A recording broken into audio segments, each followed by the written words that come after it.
জীবনের প্রথম জামাই আমার জন্য অনলাইনে কি খাজানা অর্ডার করলো, সাথে থাকবে আমি অনলাইনে কিচেন অর্গানাইজেশনের জন্য কি একটা স্ট্যান্ড কিনলাম।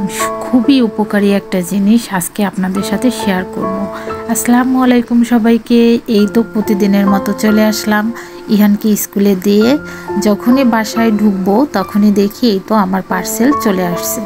এটা সেই রাত্রেবেলা অর্ডার করে দিছিলাম আর সকাল সকাল এই তো চলে আসলো। এখানে আমি অনেক দিন ধরে চিন্তা করতেছি আমি কি কিনবো, মানে আমার হাঁড়ি পাতিল রাখার জন্য আমি কোনো কিছুই খুঁজে পাচ্ছি না। পরবর্তীতে কুপাঙে খুঁজতে খুঁজতে এরকম একটা স্ট্যান্ড পেলাম আর অনেক দেখে শুনে তারপরে নিলাম। আমি একটু কমের মধ্যে চাচ্ছিলাম, আবার যেন জিনিসটা হেল্পফুলও হয়। তো যাই হোক, এই তো স্ট্যান্ডটা আমি একদম রেডি করে নিলাম। আর দেখেন আমার হাঁড়ি পাতিলের অবস্থা, এরকমের জড়ো করে রাখি আর পরবর্তীতে যখন বের করতে চাই কি একটা ঝামেলা, মানে ঠিক মতন আমি বের করতে পারি না আর একটার সাথে একটা লেগে পড়ে যায়। তো কী করব, এই তো অর্ডার করে দিলাম আমার সেই প্রয়োজনীয় একটা জিনিস, যেটা আপনারাও চাইলে কিনতে পারেন। আসলে অনলাইনে অনেক কিছুই কেনা হয়, আপনাদের সাথে শেয়ার করি না সব কিছু। মনে হয় না যে এত কিছু দেখানোর দরকার আছে, কিন্তু আজকে এই স্ট্যান্ডটা কিনলাম, ভাবলাম এটা শেয়ার করে দিই, হয়তো আপনাদেরও ভালো লাগতে পারে। আপনারা এটা থেকে আইডিয়া নিয়ে আপনাদের মন মতো করে আপনারাও কিনতে পারবেন। যাই হোক, এই তো আমি এখন আমার হাঁড়ি পাতিল যা আছে, যতটুকু আছে সেটা ভালো মতো অর্গানাইজেশন করে নিতেছি। এই যে দেখেন এখন ফাইনাল লুক, কত সুন্দর করে রেখে দিলাম একটার উপরে একটা। মানে এখন যদি আমি হাঁড়ি পাতিল বের করতে চাই আর কোনো সমস্যা হবে না, একদম ইজিভাবে বের করতে পারবো। আর একটা বের করতে গেলে 10টা পড়েও যাবে না। আমি প্রথমে একটা অর্ডার করে দেখলাম কেমন হয়, আসলে জিনিসটা খুব ভালো। পরবর্তীতে আরও একটা অর্ডার করে দিব। আপনাদের আমার এই কিচেন টুলসটা কেমন লাগলো অবশ্যই কমেন্ট করে জানাবেন। ভালো লাগলে একটা লাইক দিয়ে আমার সাথেই থেকে যাবেন। তো এরপরে চলে আসলো এই তো আমার সেই খাজানা। আমি কিন্তু এই কাজ করে একটু ঘুমিয়েছিলাম, আজকে আর তেমন কাজ করতে মন চায় না।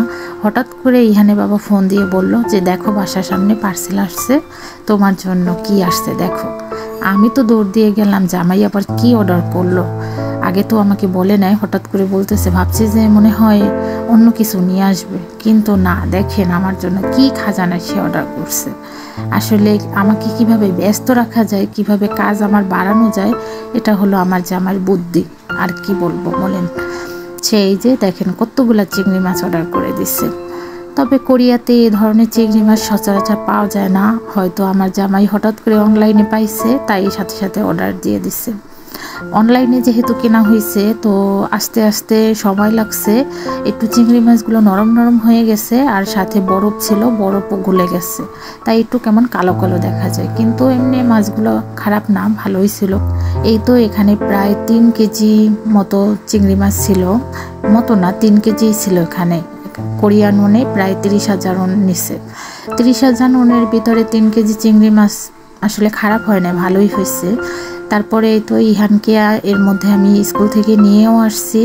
আসার পরে ইহানকে একটু মালটা কেটে দিলাম, বললাম যে বাবা তুমি এটা খেতে থাকো আর আমি মাছ টাছ কাটি। এই তো আমার সেই খাজানা ধুইতে চলে আসলাম, যেহেতু অনেক বেশি ময়লা ছিল আর কেমন হয়ে গেছে, তা ভাবলাম ভালো মতো ধুয়ে পরিষ্কার করে তারপর কাটাকাটি করি।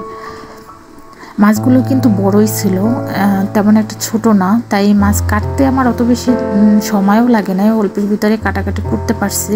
কিন্তু বসে কাটতে কাটতে আমার তো মাজা পিঠ পুরা ব্যথা। আমি মনে হয় প্রায় বছর হয়ে গেছে এভাবে বসে বসে চিংড়ি মাছ কাটছি। বাংলাদেশে থাকতে প্রচুর এভাবে চিংড়ি মাছ কাটা হতো, কিন্তু কোরিয়াতে আসার পর এরকম চিংড়ি মাছ একসাথে বেশি পাওয়াও যায় না আর কাটিও নেই। আমরা সবসময় সবজি চিংড়ি মাছ দিয়ে রান্না করে খেয়ে থাকি, ভাজি হোক কিংবা ঝোল, সবসময় চিংড়ি মাছ দিয়ে রান্না করি। আপনারা কে কীভাবে খান জানি না। বিদেশে এসে দেখলাম অনেক এলাকায় মাছ দিয়ে তারপরে সবজি রান্না করা হয়। যেহেতু আমি বরিশালের মেয়ে, এখানে বেশিরভাগই আমরা চিংড়ি মাছ দিয়ে খাই, মাছ দিয়ে তেমন একটা সবজি রান্না করি না। এর জন্য এত বেশি চিংড়ি মাছ একসাথে পেয়ে কিনে নিলাম আর এই তো ফ্রিজেও রেখে দিলাম। আস্তে আস্তে করে খাবো, আর ছোট ছোট প্যাকেট করে রেখে দেওয়াই আমার সুবিধা হবে বের করতে। আজকে সারাদিন আমি এই মাছ কাটতে কাটতেই দিন শেষ করে দিলাম। সকালবেলা যদি না ঘুমিয়ে রান্না করতাম তাহলে এত তাড়াহুড়া লাগতো না। এই যে দেখেন এখন তাড়াহুড়ো করে সেই যে মাছ কেনা আমার সেটা রান্না করতেছি, আর এখানে সেই চিংড়ি মাছ দিয়ে লাল শাক রান্না করতেছি। এই তো ছিল আজকের ভিডিও। আপনাদের কেমন লাগলো অবশ্যই কমেন্ট করে জানাবেন।